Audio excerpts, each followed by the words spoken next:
وبث منهما رجالا كثيرا ونساء واتقوا الله الذي تساءلون به والأرحام إن الله كان عليكم رقيبا أيها الذين آمنوا اتقوا الله وقولوا قولا سديدا يغفر لكم أعمالكم ويغفر لكم ذنوبكم ومن يطع الله ورسوله فقد فاز فوزا عظيما أما بعد فإن أصدق الحديث كتاب الله خير الهدى هدى محمد صلى الله عليه وعلى آله وصحبه وسلم شر الأمور محدثاتها فإن كل محدثة بدعة وكل بدعة ضلالة وكل ضلالة في النار. Bapak sekalian jamaah salat maghrib Masjid Aisyah yang dirahmati Allah Subhanahu wa taala, alhamdulillah segala puji bagi Allah Subhanahu wa taala. Dan malam hari yang bahagia ini kita temukan kembali Allah Subhanahu wa taala dalam ujian kita kitab Al-Adabul Mufrad wa karya Imam Bukhari rahimahullah taala. Semoga Allah Subhanahu wa taala merahmati beliau dan juga para ulama kaum muslimin dengan taufik dari Allah Subhanahu wa taala, kemudian jasa beliau hadis-hadis Nabi sallallahu alaihi wasallam ya sampai kepada kita bisa mengambil banyak pelajaran dan manfaat. Maka ya sekalian Allah Subhanahu wa taala, kesempatan bagi kita ya ketika buku hadis-hadis sudah dibukukan, kita mencoba mengambil manfaat, mengambil pelajaran yang terkandung dalam hadis Nabi sallallahu alaihi wasallam. Kita tidak sampai seperti mereka yang mencari hadis Nabi sallallahu alaihi wasallam menempuh perjalanan yang jauh. Sebutkan Imam Bukhari itu sekitar 14.000 km jamaah cari hadis Nabi sallallahu alaihi wasallam. Alhamdulillah buku ini sudah dibukukan. Tinggal kita membacanya, mempelajarinya. Ini merupakan sebuah nikmat yang Allah Subhanahu wa taala berikan. Yang sampai kita menyanyiakan apa yang telah Allah Subhanahu wa taala berikan dari nikmat yang begitu besar ini jamaah sekalian Allah Subhanahu wa taala. Kita berada di awal-awal bulan Sya'ban.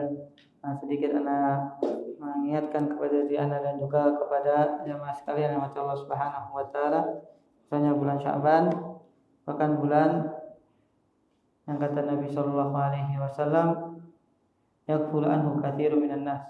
Ketika ditanya oleh Utsama bin Zaid radhiyallahu taala anhu, ma raka tasumu aktsara min syahr Sya'ban,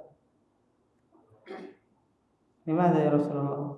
Qala Nabi sallallahu alaihi wasallam, hadza syahrun yaqulu anhu katsirun minan nas baina Rajabin wa Ramadan. Wa fiha turfa'ul a'mal wa ana uhibbu an yurfa'a amali wa ana sha'im. Nabi sallallahu alaihi wasallam bersabda dalam hadis yang sahih, ketika ditanya oleh Utsama bin Zaid, kenapa aku melihat banyak berpuasanya engkau ya Rasulullah sallallahu alaihi wasallam dibandingkan di bulan-bulan yang lainnya di bulan Sya'ban ini? Maka kata Nabi SAW, bulan ini merupakan bulan yang banyak manusia lalai darinya, karena diapit dua bulan yang mulia, yaitu bulan Rajab dan bulan Ramadan. Dan kata Nabi SAW, di bulan ini juga akan diangkat amalan-amalan. Para ulama menyebutkan bulan Sya'ban adalah pengangkatan amalan selama setahun. Kalau hariannya di hari apa coba? Senin. Tapi kalau amalan setahun itu diangkatnya di bulan Sya'ban. Dan Nabi sallallahu alaihi wasallam sangat senang kalau seandainya amalan-amalan sedang diangkat, beliau dalam keadaan berpuasa. Para ulama salaf terdahulu jamaah, mereka mulai menyiapkan pertemuan dengan bulan yang penuh dengan keberkahan, bulan yang spesial. yaitu bulan Ramadan, mereka sudah mempersiapkannya sejak jauh hari. Sedangkan oleh seorang ahli ibadah, seorang ahli ibadah, ketika masuk bulan Sya'ban sudah tutup tokonya jemaah. Dan beliau sudah mulai fokus terhadap Al-Qur'an. Jadi bulan Ramadan bukannya buka atau makan tamil-tamil. Ya sudah di bulan Sya'ban sudah tutup. Karena mereka paham bahwasanya dunia ini hanya sebentar. Kalau toko tutup 2 bulan masih ada 10. Itu bagi para pedagang jamaah yang bebas ya. Kalau karyawan sulitnya. Dapat 10 hari terakhir di bulan Ramadan aja udah masya Allah jemaah. Benar ya? Sallallahu alaihi jami'an jemaah. Maka kesempatan bagi kita jamaah untuk beramal di saat manusia sedang lalai. Karena keutamanya besar. Manusia yang lalai di waktu tersebut, bahkan salah satu keutamaan dari amalan adalah beribadah di waktu manusia sedang lalai. Ya, sekalian Allah Subhanahu wa taala, kita masih berada di hadis hadis ke 172 ya. Di tentang bab al-ghanam mubarakatun, bab kambing memiliki keberkahan. Kita belum mengambil faedah dari hadis tersebut atau asar dari Abu Hurairah radhiyallahu taala anhu, dan asarnya dikatakan juga oleh Imam Malik dalam kitab Muwatta. Baik, kalau kita baca lagi panjang jamaah. Mau baca lagi enggak? Di sini.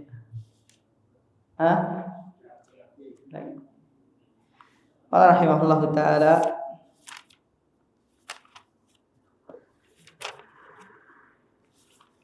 حدثنا إسماعيل قال حدثني مالك عن محمد بن عمرو بن حلال عن حميد بن مالك بن خثيم قال كنت جالسا مع أبي هريرة بأرض العقيق فأتاه قوم من أهل المدينة على دواب فزالوا. قال حميد فقال أبو هريرة اذهب إلى أمي وقل لها إن ابنك يقرئك السلام ويقول أطعمينا شيئا.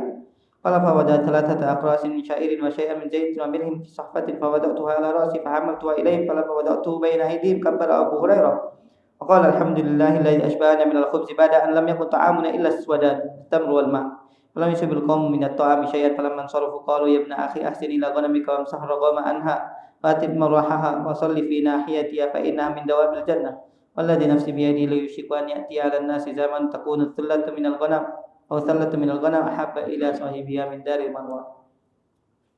Imam Bukhari rahimahullah ta'ala meriwayatkan dari gurunya Ismail bin Ulayyah.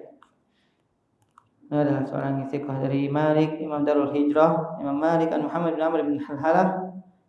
Beliau juga seorang istiqah dari Humaid bin Malik bin Khuthaib, orang tabi'in yang mulia. Annahu qala, bahwasanya dia berkata, kuntu jalisan ma Abu Hurairah. Suatu hari kami duduk bersama Abu Hurairah di salah satu tanah daerah Aqib.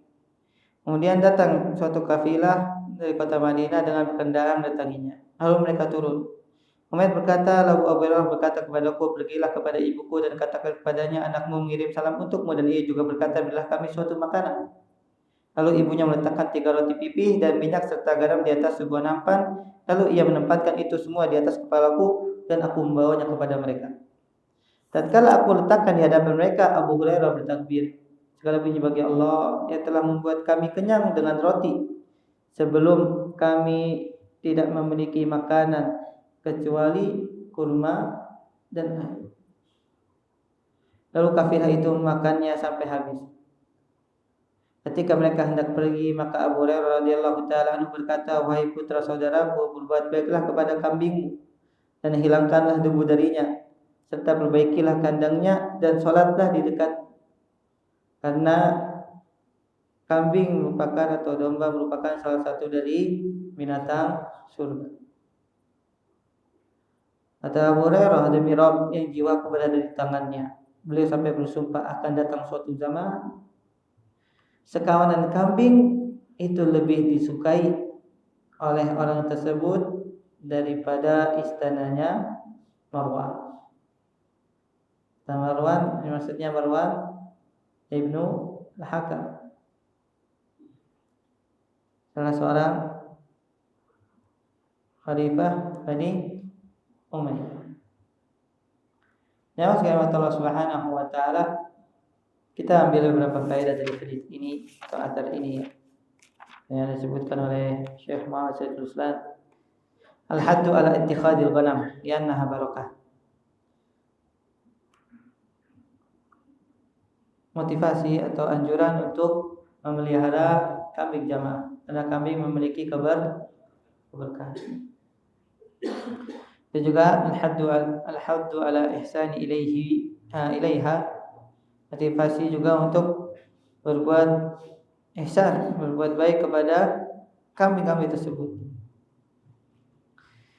Dan yang ketiga di antara faedahnya jawazus sholati fi ma'waha, diperbolehkan salat di kandangnya. Sebagaimana kata Nabi SAW, "Shallu fi marabidil qanam." Salatlah kalian di kandang atau tempat bernaungnya kambing. Karena kita ketahui jamaah sekalian, kotoran binatang yang boleh dimakan yang bahimatil an'am, kotorannya itu suci. Kotorannya apa? Ini kalau seandainya terkena kotoran dari kambing atau dari sapi atau dari unta, maka akan merupakan sesuatu yang Di antara faedahnya juga bayanu annal ghanama min dawabil jannah. Penjelasan bahwasanya di antara binatang yang ada di surga adalah kambing. Yang kelima, al-isyarah ila ahammiyatil ihtimam bil ma'isha hatta yaquma al-mar'u bi saddil hajati allati la tusaddu bi ghairil kaddi fit talab hatta la yurikul mar'u ma wajhihi wa hatta la yabsutu kafahu taliban ata'a min ahad wa inna ma yasahidu fi talabi rizqi wa tahsilihi. Ya, di sini ada isyarat tentang pentingnya seorang itu memiliki usaha untuk menghidupi dirinya dan keluarganya, agar menjauhi meminta-minta, agar air mukanya tidak malu. Anda meminta-minta. Ada satu tulisan jamaah sekalian, Allah Ta'ala tentang kebenaran. Kata dia, Anda bertemu dengan kawan lama Anda, dan dia sedang meminta-minta. Ketika aku kasihan kepadanya, aku mengajak dia makan di sebuah restoran terkenal jamaah. Kemudian aku bertanya, ya berapa biasanya sebulan? Apa? Sehari katanya. Sehari antum bisa mendapatkan uang dari hasil minta-minta. Dapatnya berapa jamaah sehari? 500.000 jamaah. Maka saat itu aku semakin menangis katanya. Allah Ustaz. Kalau ada di salah satu media sosial juga jamaah tentang kampung peminta-minta jamaah. Itu ya Rob, rumahnya Masya Allah sebesar jamaah. Allah Ustaz. Hatta la yabsuta kaffahu taliban ata'an min ahad, agar dia tidak meminta di hadapan seorang pun. Wa inna ma yajtahidu fit talabi rizqi wa tahsili. Tapi dia bersungguh-sungguh untuk mencari rezeki agar bisa menghidupi dirinya dan keluarganya. Tentu jamaah sekalian mencukupi, bukan berlebih.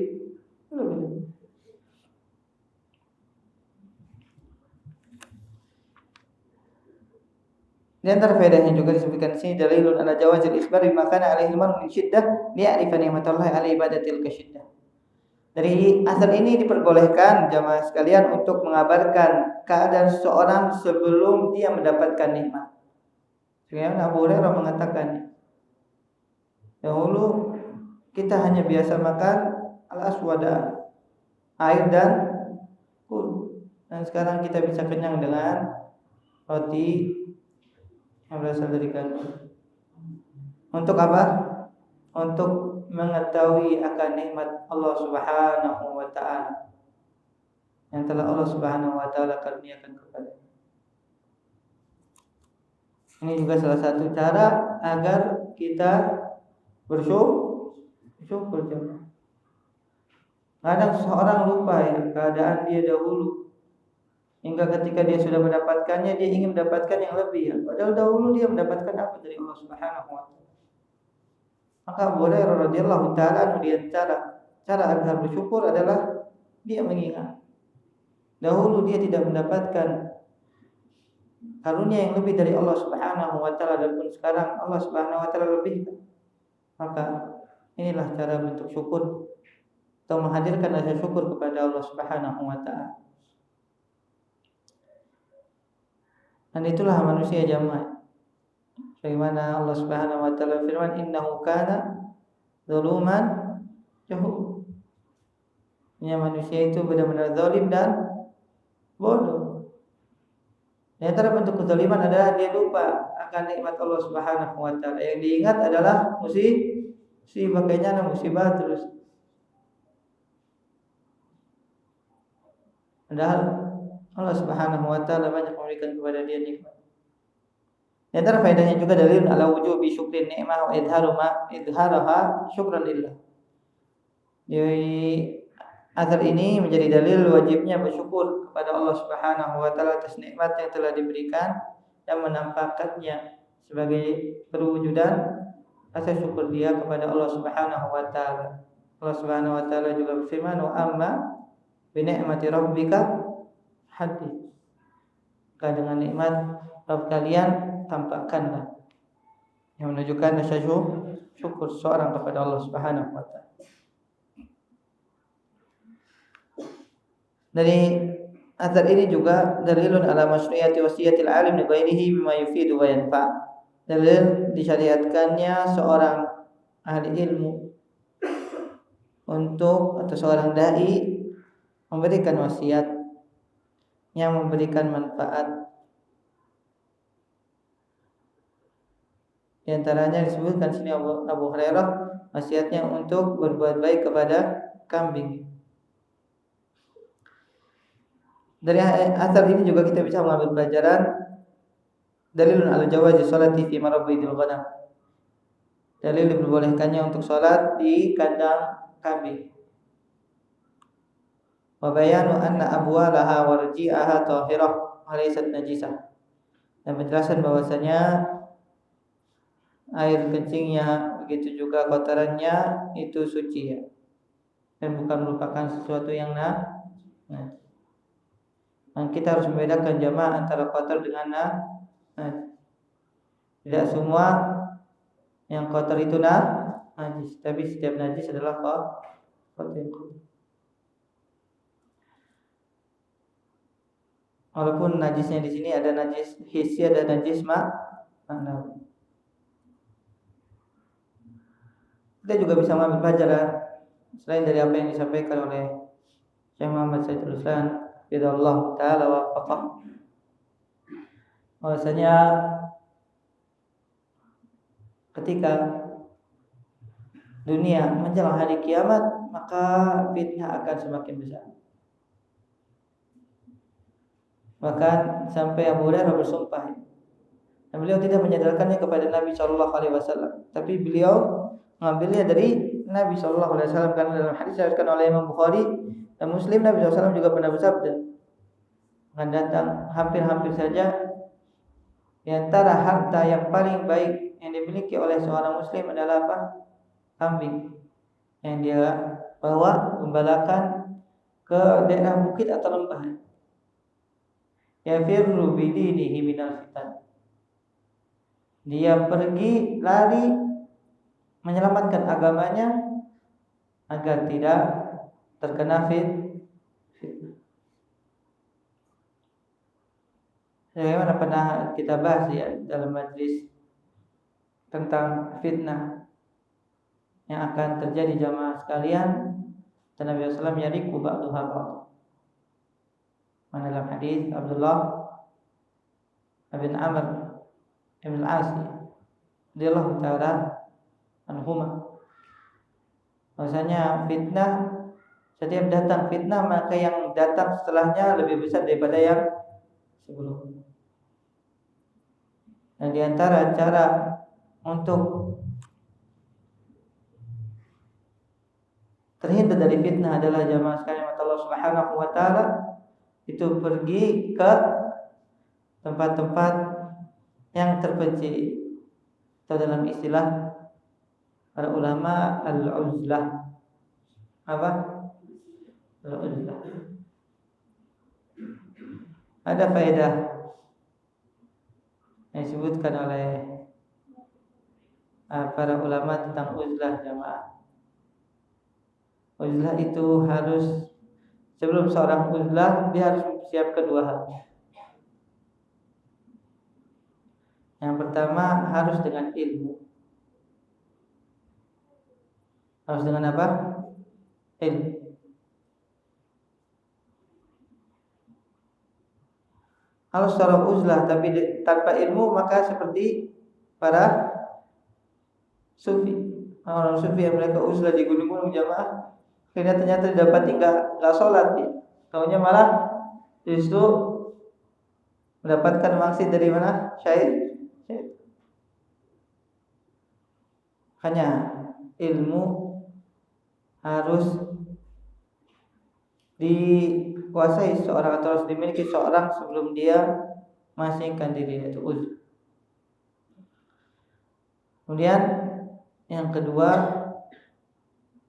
ketika seorang uzlah maka dia harus mempersiapkan apa? Az-zuhud.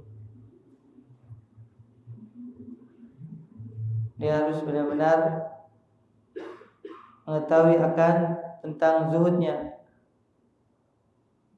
ketika dia memilih untuk uzlah, karena dia tahu dia akan menghadapi atau akan mengalami keadaan yang dia tidak bisa dapatkan di perkotaan saja, atau di mana orang-orang hidup.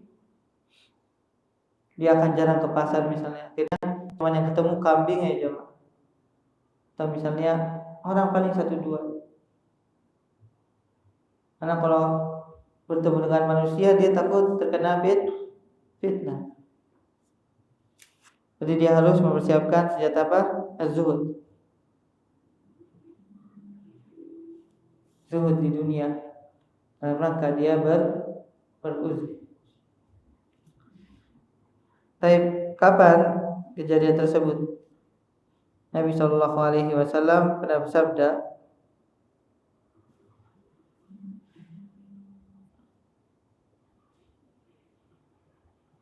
dalam hadis yang sahih jamaah sekalian Allah Subhanahu wa taala, Nabi SAW pernah bersabda, "Idza ra'aita syuhhan muta'an wa hawan muttaba'an wa dunya mu'athiratan wa ijaba kulli dhi ra'in bi rabbih pada angka amrul amah wa 'alaika bi khassati nafsika."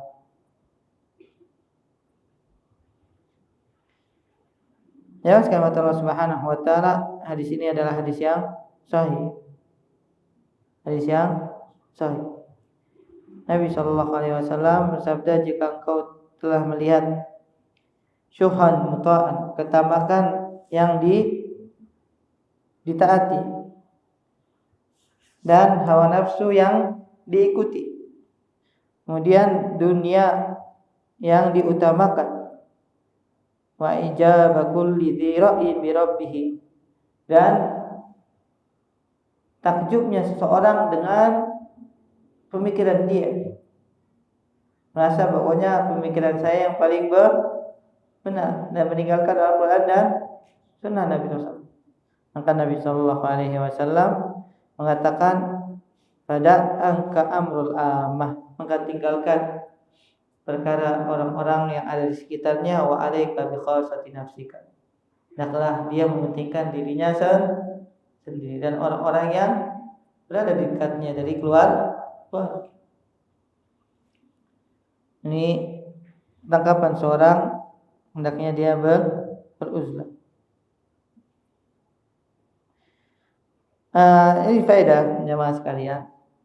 Disebutkan oleh Imam Al-Khattabi rahimahullah taala dalam syarat seorang itu beruzlah. Yang pertama, alla tada'al jum'ah wal jamaah. Hendaknya ketika dia beruzlah, dia berusaha untuk tidak meninggalkan salat jamaah atau salat Jumat. Yang kedua, an takhtarul ashabi ikhtiyaran daqiqa.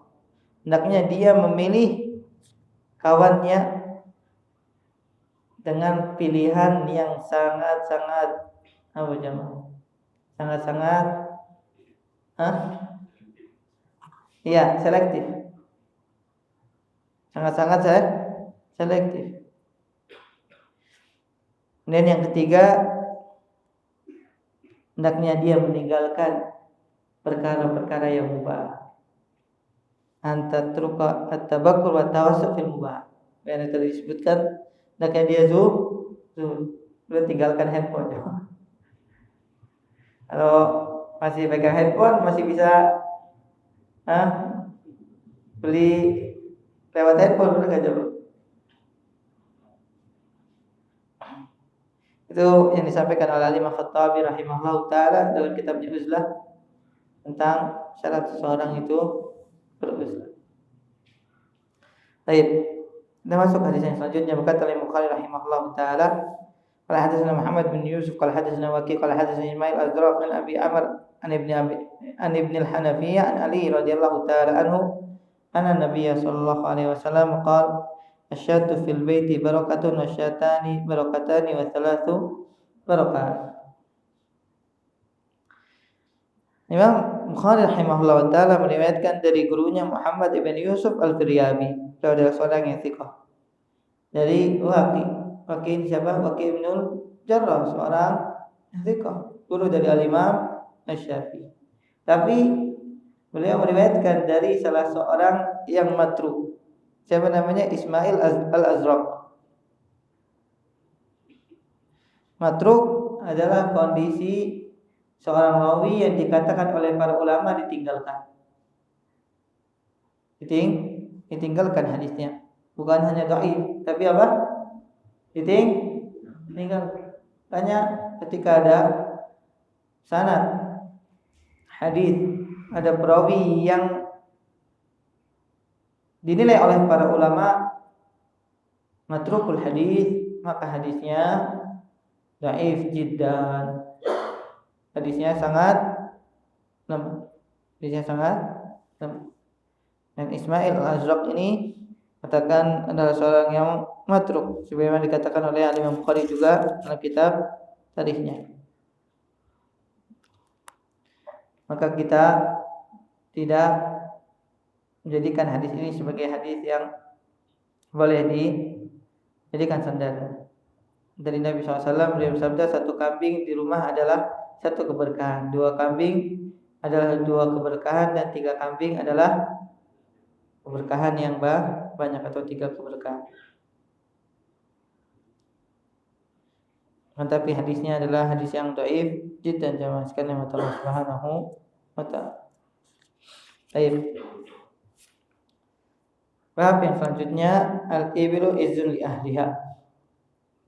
Unta adalah kemuliaan bagi pemiliknya. Kata Imam Bukhari rahimahullah taala, hadatsana Ismail qala hadatsani Malik an Abi Zinad an al-A'raj an Abi Hurairah radhiyallahu taala anhu anna Rasulullah sallallahu alaihi wasallam qala ra'sul kufri nahwal masyriq wal fakhru wal khuyala fi ahli al-khayl wal ibil wal faddadani ahli al-wabar was sakinatu fi ahli al-ghanam. Imam Bukhari rahimahullah taala meriwayatkan dari gurunya Ismail, dan beliau adalah seorang yang thiqah jamaah. Ismail ini berarti Ismail ibn Ulayyah dari Malik ibn Anas, dari Abi Zinad. Siapa Abu Zinad? Abdullah bin Zakwan.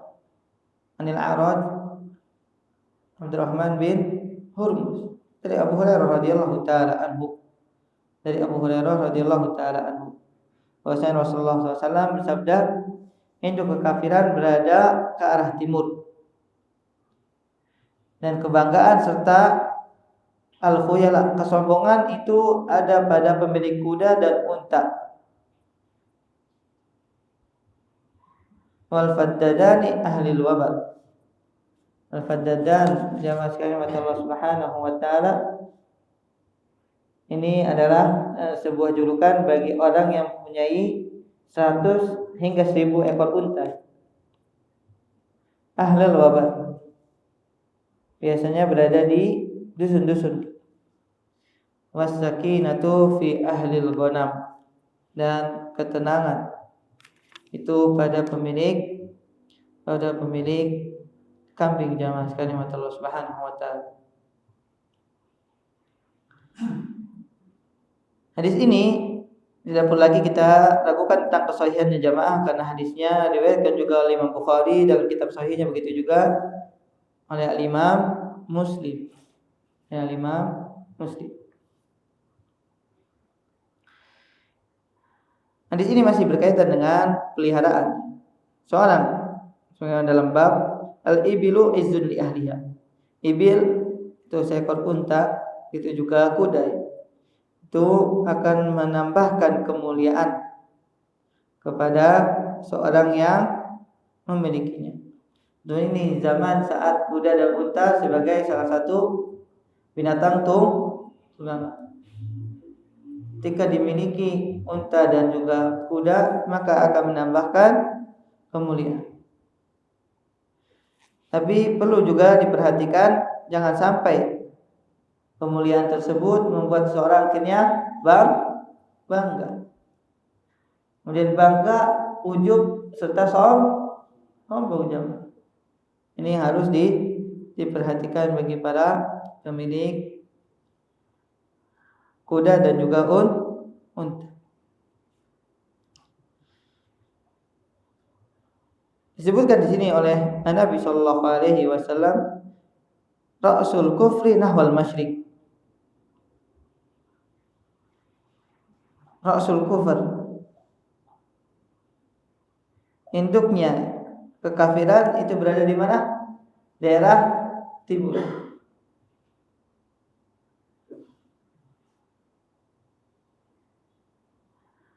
Kalau sekarang kita lihat di peta jamaah, arah timur dari kota Madinah arah mana?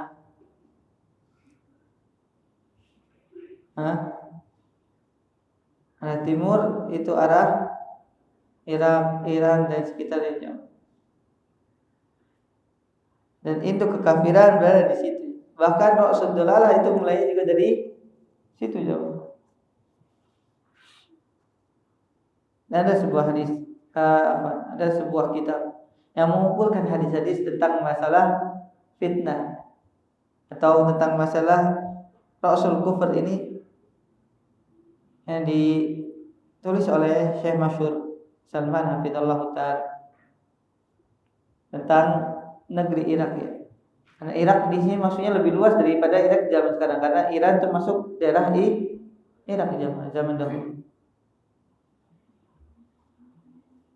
Hadis-hadis yang berkaitan dengan Irak, karena disitulah muncul apa jamaah fitnah, dan dari situlah akhirnya nanti terakhir keluar Dajjal, karena Dajjal keluar dari daerah masyriq, daerah timur. Kata beliau, ya, Syekh Muhammad Said Ruslan hafizallahu ta'ala, ففي ذلك إشارة إلى شدة كفر المجوس لأن مملكة الفرس ومن أتاهم من العرب كانت المشرق بالنسبة إلى مدينة الرسول صلى الله عليه وسلم وكانوا في غاية القسوة والتكبر والتجبر حتى مزق الله ملكهم لما مزق مليكهم كتاب رسول الله صلى الله عليه وسلم. Sini ada isyarat tentang sangat kufurnya orang-orang Majusi. Karena kalau kita lihat dari kota Madinah, orang-orang Majusi itu berada di daerah timur dari kota Madinah, dan mereka sangat kerasnya, sangat sombongnya, sangat congkaknya ya. Sampai ketika Nabi SAW mengutus utusan, surat Nabi SAW itu dirobek-robek. Makanya Nabi SAW mendoakan mereka, semoga Allah merobek-robek kerajaan. Akhirnya benar hancur di zamannya siapa? Umar bin Khattab radhiyallahu taala anhu. Sini saya bisa karya jemaah. Kenapa orang Syiah sangat benci dengan Umar bin Khattab? Karena Syiah asalnya dari orang-orang Majusi, adalah Persia. Anak kerajaannya mereka digulung, dihancurkan oleh siapa? Umar bin Khattab. Mereka sangat mengusung permusuhan orang Syiah kepada Umar bin Khattab radhiyallahu taala.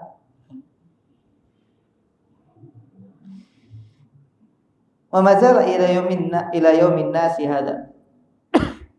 Ad-daulah al-Iraniyah wa hiya walidatu ad-daulah al-Majusiyah indahum min at-tawamat ma huwa ma'lum. Wa kadzalika ma huwa inda ar-ru'usi wa suyu'ina min al-kufri wal ilhad. Ingkari wujudi Rabbil Karim. Ana mengutip perkataannya Syekh Muhammad Syekhul Islam. Dan senantiasa manusia sampai sekarang mengetahui tentang kesesatan daerah Masyriq, di antaranya negeri Iran. Karena negeri Iran ini adalah warisannya negeri Persia. Yang kita mengetahui tentang bagaimana huru-haranya mereka.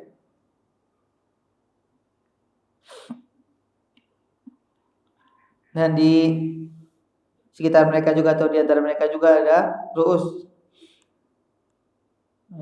pemimpin-pemimpin atau tokoh-tokoh asyuyu'i, tokoh-tokoh komunis ya, minal kufri wal ilhad, ya orang-orang kafir dan juga orang-orang al-ilhad, orang-orang sesat, ya orang-orang ateis. Ingkari wujudi Rabbi tabaraka ta'ala, karena mereka mengingkari akan adanya siapa?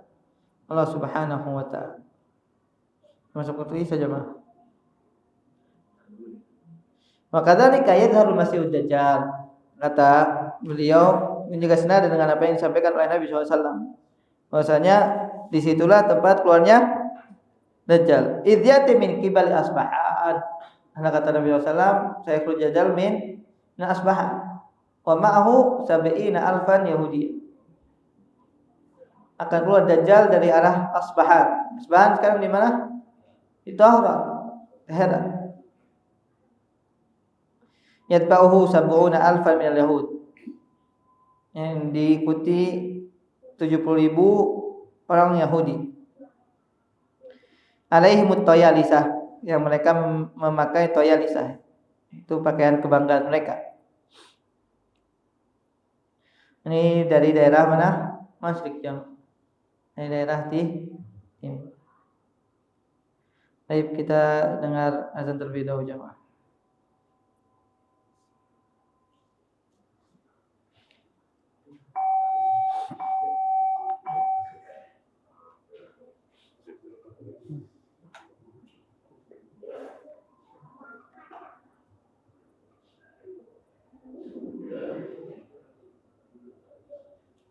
Allahu Akbar.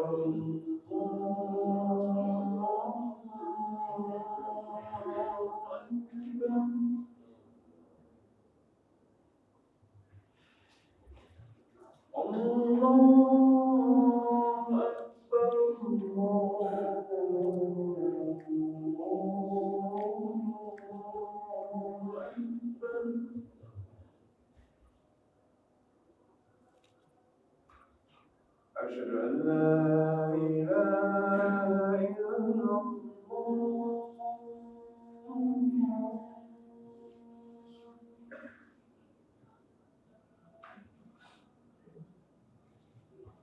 أشهد أن لا إله إلا الله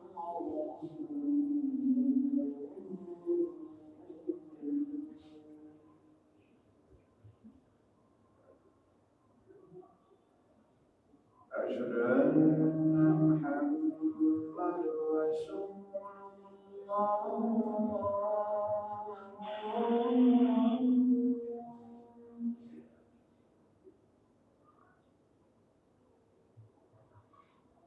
أشهد أن محمد رسول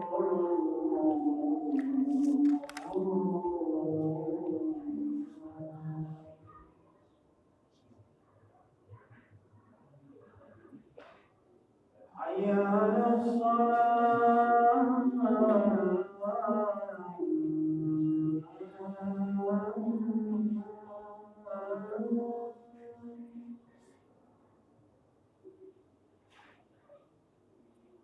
حي على الصلاة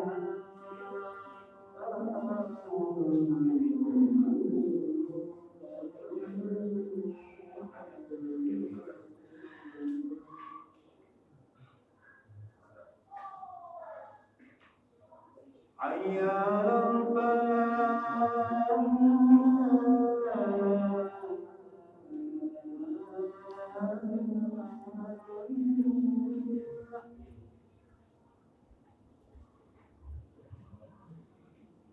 حي على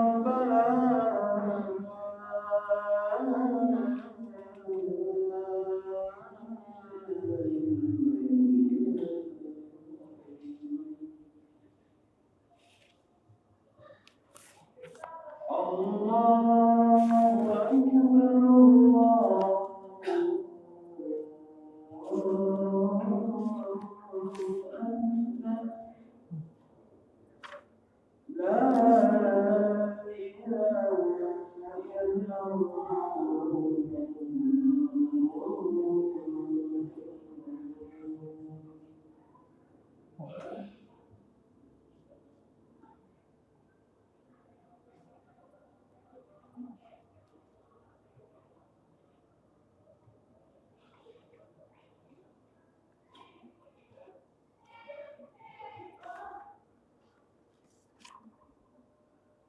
Ya, sekarang Allah Subhanahu wa taala. Kita ambil beberapa faedah dari hadis yang mulia ini, jamaah sekalian Allah Subhanahu wa taala. Antara faedah yang disebutkan dari hadis ini, kita bisa mengambil pelajaran tentang amat kufurnya orang Majusi. Amat kufurnya orang Majusi, karena Nabi SAW mensifati mereka dengan Rasul kufri, induknya kekufuran, biangnya kekufuran itu berasal dari mana? Dari daerah Masyriq. Dari hadis ini juga kita bisa mengambil pelajaran, jamaah sekalian Allah Subhanahu wa taala. Pada asalnya memiliki kambing, memiliki unta dan kuda bukan merupakan suatu yang diharam, karena terkadang bisa menjadikan seorang itu memiliki kemuliaan. Dan tapi yang terlarang ketika dijadikan sebagai salah satu jalan atau cara dia untuk meremehkan manusia. Karena lebih banyak memiliki unta, karena lebih banyak memiliki kuda misalnya, atau kuda yang nomor 1 misalnya. Di zaman sekarang mungkin bisa dikiaskan dengan kendaraan jemaah. Seorang memiliki kendaraan mewah terkadang membuat seorang bisa ujub, bangga dengan apa yang dia miliki dari kendaraan, walaupun memang perbedaannya jauh ya antara unta dengan kendaraan. Tapi di sini ada kesamaan, yaitu saat kendaraan digunakan untuk dijadikan sebagai alat transportasi. Itu juga unta dan kuda di zaman dahulu. Beda dengan kambing ya. Kambing tidak dijadikan sebagai alat transportasi. Maka bertakwalah kepada Allah Subhanahu wa taala. Seorang yang memiliki kendaraan misalnya yang mewah, hendaknya jangan sampai membuat dia dia takabur, sombong atau ujub misalnya, hingga meremehkan orang-orang yang ada di sekitar. Dari hadis ini juga kita bisa mengambil pelajaran dzamul falahina wa ashabil wabar alladzina ta'lu aswatuhum fi huruthihim wa masyiyah. Ini celaan bagi para peternak atau orang-orang yang biasa menjadi pengembala unta yang mengeraskan suaranya.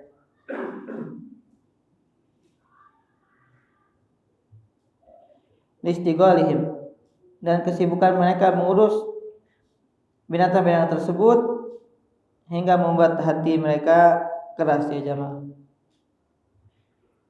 Kayak disebutkan di antara yang membuat seorang itu berubah wataknya karena dia memiliki peliharaan yang memang wataknya harus dikerasin jamaah. Seperti unta jamaah. Unta ini di antara sifatnya adalah sulit untuk diatur kecuali dengan kekerasan. Hingga biasanya seorang yang memiliki unta yang sangat banyak akhirnya wataknya menjadi keras ya.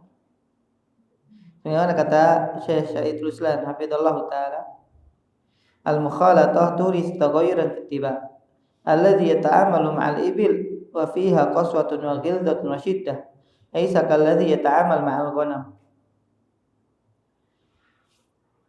Al-mukhalatah itu berinteraksi, bercampur orang-orang dengan lingkungannya akan mewariskan watak.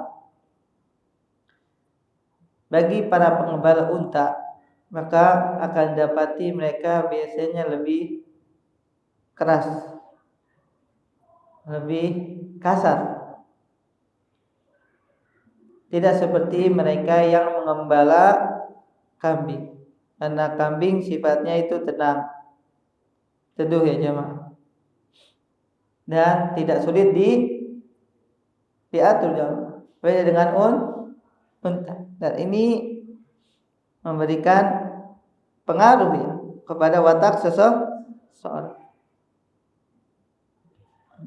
Watak memberi pengaruh kepada watak seseorang. Makanya Nabi SAW menyebutkan di akhir wasakinatu fi ahlil ghanam, dan ketenangan bagi para pemilik kambing, karena kambing ini sifatnya lebih tenang dibandingkan unta dan kuda.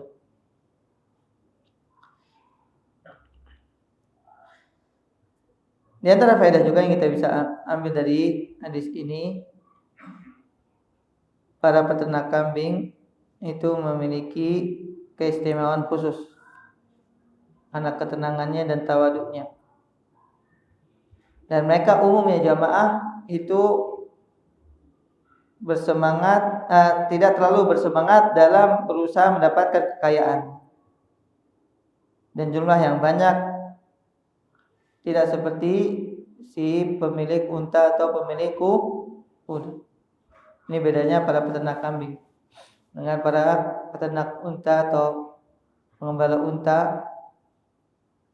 Mereka memiliki ketenangan dan juga ketawaduan. Di antara faedah juga yang kita bisa ambil dari rusukmil fakhri wal khuyala. Hadis ini menunjukkan buruknya, tercelanya akhlak al-fakhr, berbangga-bangga, wal khuyala, dan kesombongan.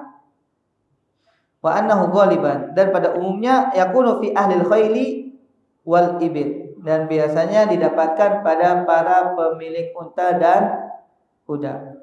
Illa man rahimallah, kecuali yang Allah Subhanahu wa taala rahmati. Ini yang harus diperhatikan jemaah sekalian, Allah Subhanahu wa taala tentang pemilik unta dan kuda. Pun ada ulama yang mengkiaskan dengan sekarang orang yang memiliki kendaraan-kendaraan yang mewah. Baik. Hadis yang selanjutnya jemaah. Rahimahullah taala, hadatsana Amr bin Marzuq qala akhbarana Syu'ban an Umarah bin Abi Hafsah an Ikrimah bin Abbas radhiyallahu taala anhuma qala ajibtu lil kilab wa sya' inna sya'a idbahu minha fi sana kadza wa kadza wa yuhda kadza wa kadza wal kalbu tada'ul kalbatul wahidah kadza wa kadza wa sya'u aktsaru minha. Imam Bukhari rahimahullah taala meriwayatkan asar dari Amr bin Marzuq adalah seorang yang thiqah. Dari Syu'bah bin Al-Hajjaj, dari Umar bin Abi Hafsah, beliau juga adalah seorang yang thiqah. Dari Ikrimah maula Abdullah bin Abbas, dari Abdullah bin Abbas radhiyallahu taala anhuma. Beliau mengatakan, aku kagum pada anjing-anjing dan kambing-kambing. Kambing dipotong dalam setahun sekian-sekian dan dihadiahkan sekian-sekian. Sedangkan satu ekor anjing betina melahirkan sekian-sekian, tapi kambing tetap lebih banyak daripada anjing. Benar nggak jamaah perkataan Abdullah bin Abbas? Kambing sekali lahir berapa? 1. Kadang 2. Jarang ada yang 3. Tapi sudah gitu kata Abdullah bin Abbas, setiap tahun dijadikan kurban. Kemudian dipotong juga untuk makanan dan juga dihadiahkan hadiah. Sedangkan anjing ketika lahir itu bisa banyak jamaah. Jarang ada yang anjing itu melahirkan 1 anak, paling enggak 3. Biasanya 5 bahkan 8. Tapi kata Abdullah bin Abbas radhiyallahu taala anhuma, kita dapati ternyata kambing lebih banyak daripada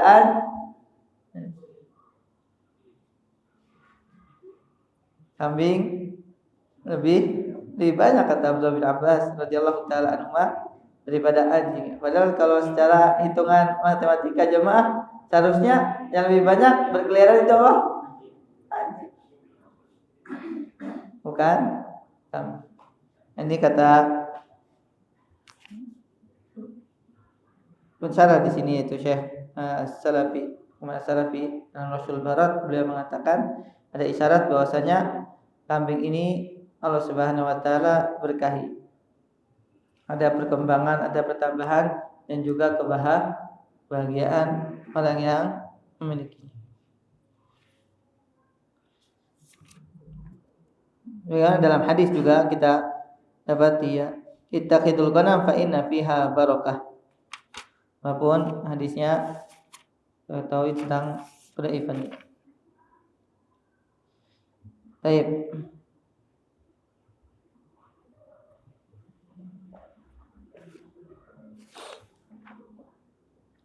Satu lagi jamaah.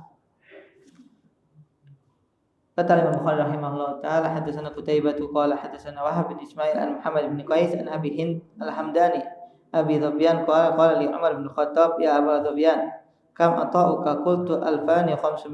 Qala lahu ya Aba Dhubyan, ittakhidh min al-hathi wasaybai min qabli an talikaum ilmatu Quraisy la yu'addul ata' ma'ahum mal. Kata Imam Bukhari rahimahullah taala, telah menceritakan kepada kami Qutaibah dari Wahab bin Ismail, dari Muhammad bin Qais, dari Abu Hind al-Hamdani, dari Abi Dhubyan. Ia berkata, Umar bin Khattab radhiyallahu taala anhu berkata kepadaku, wahai Abu Dhubyan, berapa pemberianmu? Aku menjawab 2.500. Umar berkata radhiyallahu taala anhu, wahai Abu Dhubyan, jadikan itu untuk lahan pertanian dan peternakan sebelum orang-orang Quraisy menguasai kalian. Pemberian harta bagi mereka tidaklah dianggap kekayaan. Ini